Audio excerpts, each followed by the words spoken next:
Hey everyone, and thanks for jumping back into the Cryptoverse. Today, we're going to talk about the social risk. If you guys like the content, make sure you subscribe to the channel, give the video a thumbs up, and also check out the sale on Into the Cryptoverse Premium at intothecryptoverse.com. Link is in the description below. You can get access to charts like the one we're going to talk about in this video, as well as many more. Let's go ahead and jump in. Now, the social risk is something that we have discussed for quite some time. And the reason we talk about it is because we want to better understand if interest in crypto is rising or falling. As long as it's falling, it does still make the general altcoin market, especially, somewhat suspect. And as we've actually recently talked about for a long time, we talked about for the last year and a half how altcoins can still continue to go down. Even during periods where Bitcoin has not put in new lows, you can find altcoins still putting in new lows. And we've actually seen that recently with a lot of altcoins putting in new lows, in fact. And so I thought it would be worthwhile, near the beginning of 2022 to come up with a risk metric that would allow us to track this. So this risk metric is actually based on 5 separate risk metrics. The first one is YouTube subs risk. So we're going to first hide the social risk, the combined social risk. We're just going to look at YouTube subs risk. And in general, you can see that there are new subscribers that come into the Cryptoverse, at least follow new subscribers to cryptocurrency YouTube channels, or at least a selection of them. And I mean, at one point, there was a ton new subscribers coming in. I remember at one point in early 2021, I actually got 100,000 subscribers in a single month, which to me was crazy. Like, I'm not used to that sort of stuff. In fact, recently I'm losing subscribers. Actually, I can pull it up right here. Like over the last month, I've actually lost 814 subscribers.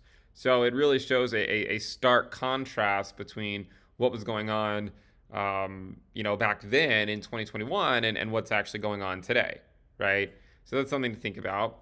You can look at YouTube views risk, so not just subscribers, but also viewership to those same channels. And the risk on views is actually going down as well. And it has been going down since May of 2021, right? This is just a series of lower highs and lower lows, is it not? We put in new lows as recently as late May. And I would argue that we likely will continue to push lower as we get deeper into the summer. We can look at new followers to cryptocurrency analysts on Twitter and look at the risk on that and see that it's actually pretty low risk right now. We can look at the same thing for exchanges on Twitter and the same thing for layer ones on Twitter. If you take all of them and you combine them and you normalize all, of course, they're all normalized between 0 and 1. You combine all of them, you get a social risk metric that looks something like this. All right. Now, before we go further into this, I would like you to at least see what we're tracking here. So for instance, this is new YouTube subscribers to various cryptocurrency YouTube channels. Okay. And you can see pretty clearly where there was a surge of new retail interest back in 2021. This is typically what leads to or produces alt seasons that a lot of people dream about. It was only a couple months ago where a lot of the meme coins were being sort of shilled everywhere, and my reaction to all of that, and especially people that were calling for altcoin season, again, a lot of people were saying, well, because Bitcoin dominance is at the range high, then we're about to have alt season.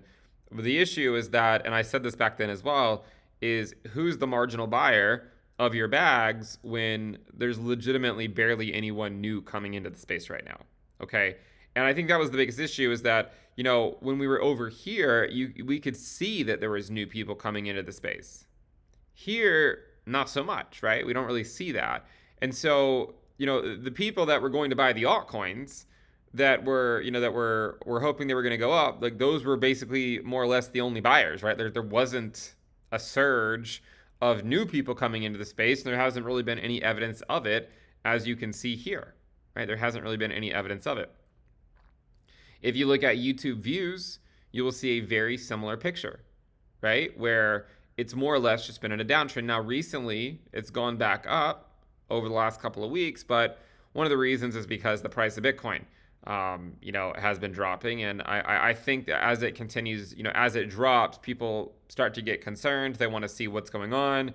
and they'll tune in. I mean, it's kind of like back over here in November when we dropped there. You can see there's a huge surge on YouTube views, just like there was back in March when we dropped as well, and just like there has been over the last few days as we've been dropping as well. You can look at the Twitter followers to analysts on Twitter and see actually it was pretty good at identifying the November peak. Ever since then, it's been pretty, pretty boring, right? In terms of activity on Twitter, not nearly the same activity that we saw back over here. At one point, if you combine all these people, we were, combined, it was 43,000 new Twitter followers a day. Now it's about 1,000 a day, okay, on average. So it's gone down quite a bit. Exchanges, so a lot of different cryptocurrency exchanges have Twitter accounts, and you can see that this is what it currently looks like. Recently, it has gone up a little bit, but I think to some degree there's a lot of just marketing campaigns as well, and you can see the same thing with layer ones as well, right? I mean, it's been, there has been some activity, right? There are some new followers, but nowhere near what we saw back in 2021. And I mean, really, if you look back over in 2018, you'll see something very similar where, there was a peak and then relatively dull activity for quite a long period of time. This shows that we're basically in that same dull activity, although the base is higher, okay? So we need to address that because I think one question that often comes up is, well, should we not assume that there's going to be more interest in general from one cycle to another? And that's a great question, and it's actually baked into the risk metrics for each individual one, right? So we're assuming that from one cycle to another, the base interest is actually going up according to some function. And we're using that and saying, hey, we could go to the 0 to 0.1 risk band without going to the same level of activity that we had in 2018. Right, we could still go to that same risk band because between 2018 and 2023, there's this function that we're using that allows us to say, all right, well, this is what we think based on the models that what the base would be from one cycle to another. Okay, so there is of course it's a bit hand wavy, but at the end of the day, I mean, we don't really have a whole lot of data to work with. So I do want you to be understanding of that. But with all that said, since May of 2021, the social risk has been going down. Now, one thing that I've thought about a lot is how, in 2018, it was pretty quick in terms of the move from the higher risk bands to the lower risk bands. And this one has been drawn out, right? I mean, even just putting in a new low as recently as just a few weeks ago. And I think part of that is because this peak over here, if we overlay the price of Bitcoin, was just like a single peak and then it was done. This one was 2 peaks. And so I think a lot more people had an opportunity to buy at relatively high prices. And therefore, it's just taking longer for a lot of these people to really throw in the towel and capitulate. And of course, I mean, the fact that many altcoins, as of a couple weeks ago, have put in new lows is evidence that some people have continued to sort of just capitulate. I mean, we saw Cardano, Polkadot, Avalanche, and Chainlink, all 4 of those put in new lows, I believe, a couple weeks ago for this cycle. Once again, showing that altcoins can put in new lows, even if Bitcoin doesn't. Okay. So, and again, if Bitcoin does go back down to the prior low or put in a higher low or put in a lower low, you would have to imagine what that would mean for the altcoin market. And so looking at it like this, what I suppose you would want to look for with the social risk is some type of turnaround, like we saw back over here where we started to put in higher lows. But that hasn't happened yet. Someone maybe could have made the case that we were trying to back in 2020, back over here in earlier 2023. But the fact that we just had a new low on the social risk shows that people are really struggling to want to stay interested in the market. Okay. And it's pretty clear based on just general sentiment in the space right now. All right. Again, if we were to look at, I think one of the better metrics is the YouTube views. YouTube subscribers is one thing, but if you were to look at, say, like a 30-day moving average of YouTube views, you can see that it's lower now. It's been lower in the last few days than it has been for the entire really since this whole thing started back in, May of 2021, right? It continues to slowly push lower, showing that people are becoming less interested, right? Now, if you've made it this far in the bear market slash pre-halving year, if you've made it this far, I mean, you could call it whatever you want to call it is fine, but at least in terms of social sentiment, it is still a bear market with the fact that we're putting in new lows, right? But if you've made it this far, I would say you owe it to yourself to try to stick it out. I'm not saying like to buy or sell anything specific, but what I am saying is just stick around. It doesn't mean that you have to tune in every day, whether it be like once a week, once every 2 weeks, but just kind of sticking around so that you're not the person that completely ignores it and you forget about it until 2 years from now when you see it on the news again. Okay, you don't want to be that person. There's a lot of people that become that person because they just can't deal with the time-based capitulation component, right? So that is something that we still have to consider. Going back to the social risk, one of the issues back over here in November, December, where some of these altcoins were putting in lows, the social risk was still around 0.3, kind of showing that there was still a good bit of excess in the space that ultimately needs to get washed out. And it's interesting how a lot of these altcoins put in new lows right around the time that the social risk, started to fall off a cliff. Okay, so please be aware that as long as this remains in a downtrend, it does, at least in my mind, it represents that liquidity is just slowly leaving the cryptoverse. Now, at some point, we should find a bottom. And we're not even that far away from the 0 to 0.1 risk band. In fact, we almost hit it. We went down to 0.104 risk on May 30th, right? So not that long ago is when we went down almost to the 0 to 0.1 risk band. A lot of people have asked me about, the altcoin market and what my general views are there. And I've said for a long time that they're likely just going to bleed against Bitcoin, and the dominance of Bitcoin is going to go up, and there's going to be bear market rallies in the altcoin market, but it doesn't mean they're not just going to continue bleeding later. And of course, those theories are tested. They were tested in March of 2022. They were tested in August of 2022. They were tested in March or February of 2023 and April of 2023. But at the end of the day, the altcoin market has collectively gone nowhere. And again, not all of them, but many of them have already put in new lows. So what we're really looking for on the social risk, in my opinion, is to come down to this lower risk band, that 0 to 0.1 risk band. And that could be at least some indication that, that whoever's going to capitulate has already done so. At this point, there's no guarantee that we make it to the 0 to 0.1 risk band, although I do think by the end of the summer, we likely will be there.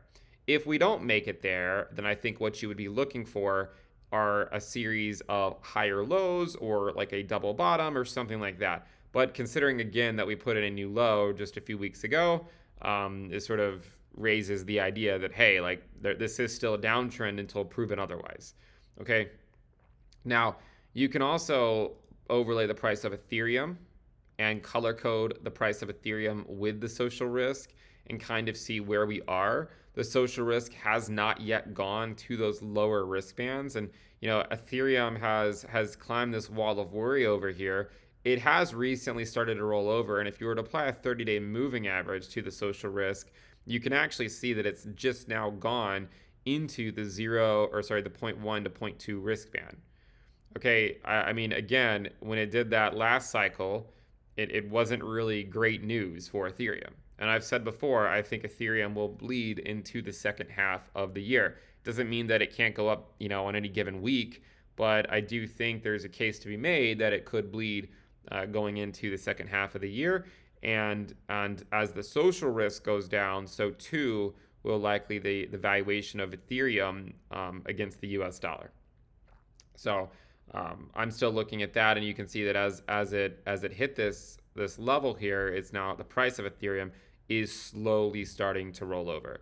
And if you were to go look at just the raw values of the 30-day moving average of the social risk, you can see that it's actually continuing to slowly push lower itself, right? We had the level that it was at back in November was, around 0.3 risk. It popped up to around 0.4, 0.5. And then in March, it went down to 0.2. 0.18, and then now it's actually at 0.197, but it recently went to around 0.194 or so at the most recent local bottom, I believe. Like if you just kind of figure out where the actual recent local bottom was, yeah, 0.194 not too long ago.